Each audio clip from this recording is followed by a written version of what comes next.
বন্ধুরা, KDD kitchen and ব্লগে তোমাদেরকে অনেক অনেক স্বাগত এবং অনেক অনেক ভালোবাসা জানিয়ে আমি আমার আজকের ভিডিওটা শুরু করতে চলেছি। আজকে আমি সম্পূর্ণ নিরামিষ ঝিঙের একটা রেসিপি শেয়ার করব। তার জন্য দেখো এখানে আমি 300 গ্রাম ঝিঙে এইভাবে কেটে নিয়েছি। প্রথমে আমি একটা মশলা তৈরি করে নেব। যত তার জন্য একটা মিক্সিং জার নিলাম আমি। ওটার মধ্যে 1 চামচ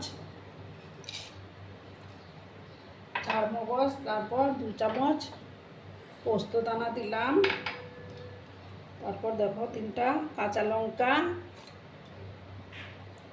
আর দেখো ছোট ছোট করে আদার টুকরো নিয়েছি আমি 1 ইঞ্চি পরিমাণে। ওইটাকে আমি একটা পেস্ট প্রথমে বানিয়ে নেব। দেখো বন্ধুরা, আমার মশলার পেস্টটা তৈরি হয়ে গেছে। আমি একটা প্যানের মধ্যে সর্ষের তেল দিয়ে দিয়েছি। এবার একটা শুকনো লঙ্কা দেবো,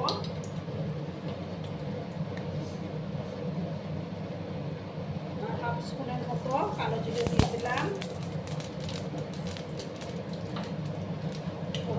থেকে যখন একটা সুন্দর সুঘ্রাণ বেরোতে শুরু করবে তখন আমি ঝিঙেগুলো দিয়ে দেবো।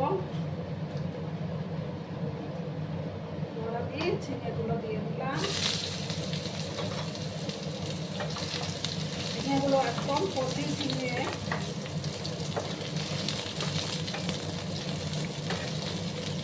এখন আমি কিন্তু লবণটা দেবো না, কারণ লবণটা দেওয়ার পর জল থাকতে শুরু করে দেবে, কারণ ঝিঙে খুব নরম সবজি তো।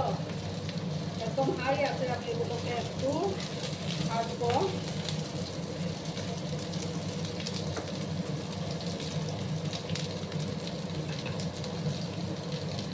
হাই আছে, আমি কিছুক্ষণ ঝিঙেগুলোকে ভাজা ভাজা করে নেব।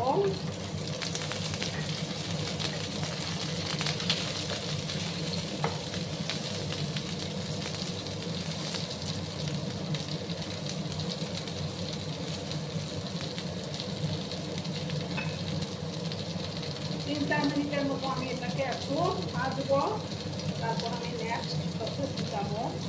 আর আমার আজকের এই ভিডিওটা যদি তোমাদের ভালো লাগে তাহলে অবশ্যই লাইক, কমেন্ট, শেয়ার এবং সাবস্ক্রাইব করার অনুরোধ রইল।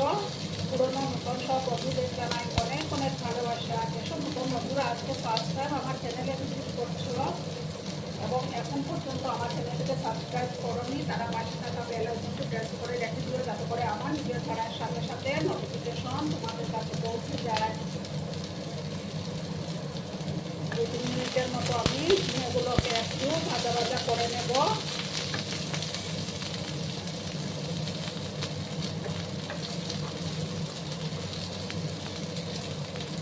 আর লবণটা আমি একটু পরে ব্যবহার করবো।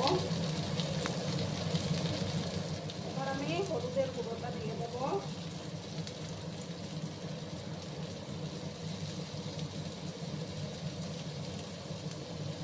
হাফ চামচ মতো কম আমি একটু হলুদের গুঁড়োটা দিয়ে দিলাম।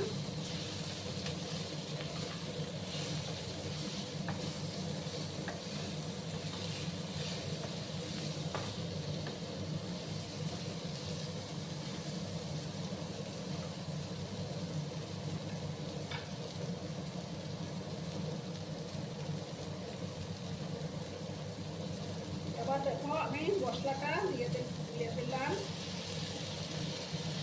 মিক্সির জারটা ধুয়ে একটু আমি জল দিয়ে দেবো, কারণ মিক্সির জারের মধ্যে অনেকটা লেগে থাকে মশলা।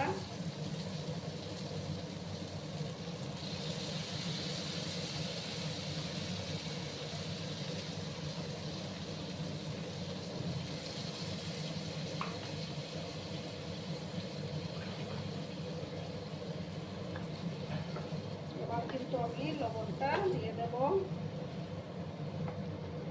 ভালো করে কিন্তু আমি এটাকে কষিয়ে নেব। তোমরা চাইলে কিন্তু চারমগজের বদলে কাজু বাদামও দিতে পারো। দেখো হাফ চামচের মতো আমি কাশ্মীরি লঙ্কা গুঁড়ো দিলাম। আর এবার পরিমাণ মতো লবণটা দিয়ে দেব।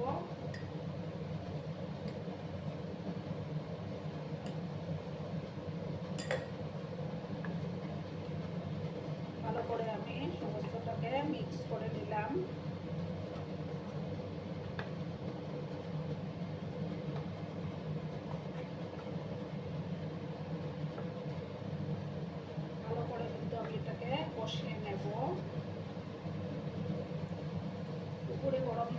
জাস্ট ফাটাফাটি লাগে।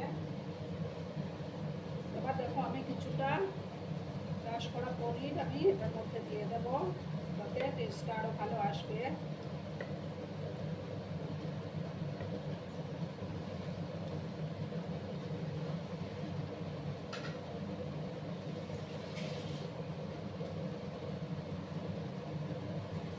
ভালো করে আমি আবার মিক্স করে নিলাম। দেখো বন্ধুরা তরকারির কালারটা কত সুন্দর এসছে। আরো কিছুক্ষণ আমি এটাকে কষিয়ে নেব।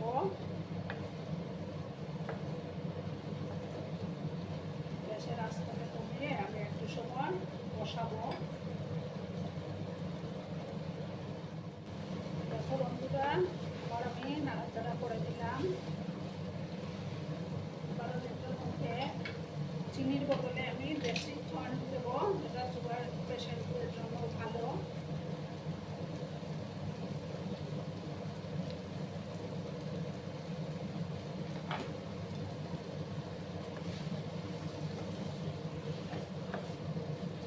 ভালো করে আমি আবার মিক্স করে নিলাম। এবার দেখো আমি সামান্য গরম জল অ্যাড করে দেব।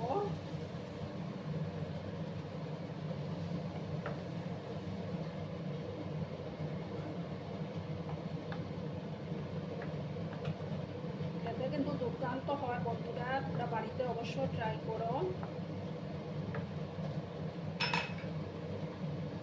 আর একটু জল আমি দিলাম, তাতে কিন্তু খুব একটা ঝোল হবে না। এবার আমি গ্যাসের আঁচটাকে কমিয়ে 5 মিনিটের মতো একটু ঢাকা চাপা দিয়ে রান্না করে নেব, তাহলেই তৈরি হয়ে যাবে। আমি এবার ঢাকাটা সরিয়ে দিলাম, একটু নাড়াচাড়া করলাম আমি। আমার রেসিপি কিন্তু অলমোস্ট ডান।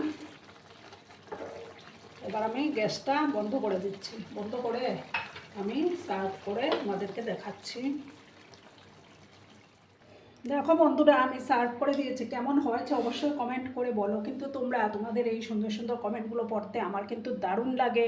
আর এতক্ষণ ধরে আমার ভিডিওটার সাথেও পাশে থেকে আমাকে এতটা ভালোবাসা দেওয়ার জন্য তোমাদেরকে আবারও জানাই অনেক অনেক ভালোবাসা এবং অনেক অনেক ধন্যবাদ। ততক্ষণে তোমরা সবাই খুব ভালো থেকো, সুস্থ থেকো, আনন্দে থেকো। আর আমার ভিডিওটার কোনো অংশ যদি তোমাদের একটুকু ভালো লাগে তাহলে অবশ্যই তোমাদের পরিবার পরিজনদের মাঝে শেয়ার করে দেওয়ার অনুরোধ রইল। ততক্ষণে খুব ভালো থেকো, ধন্যবাদ।